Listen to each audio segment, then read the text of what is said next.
Ladies and gentlemen, good day. Welcome to the channel. I'm going to show you how to use Humata AI on your mobile. So let's jump straight in. This is our interface. Now, if you don't have an account, all you need is an email address and you can sign up for free. This is the homepage. And before we get into actually uploading, I'm going to show you just around the interface. So on the top right-hand side, there are three lines. If you're using a different device, you may see just your profile picture.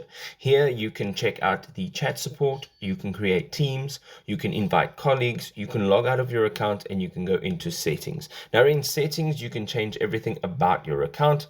Up here, you can change the type of settings that you are looking at. So you can go ahead and look at your profile, people, teams, plans, insights, and your billing information.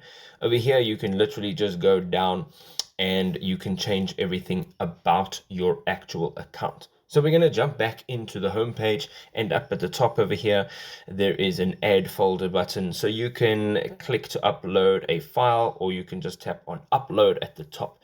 Now, once we're here, you will have access to your device's documents, and we're going to just tap on documents up at the top, and we're going to look for a document. Now you can upload any type of format. There's quite a bit of different formats, from PDF, docx, doc, pptx, or ppt. This is now uploading.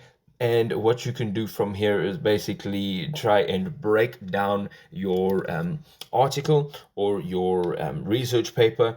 And you can also ask questions. You can ask for summarizations. You can also have a look at benefits and so forth. So we're going to go in over here. You can see if you tap on the right hand side, you can rename, you can download the file, and then you can also just delete it. And if you go ahead and tap on the ask now, over here you can start asking for either summarizations, benefits, advantages, disadvantages, and basically anything else you would like, and you'd use it as a chatbot. If this was helpful, drop us a like, a big old thumbs up. We'll see you next time. Cheers.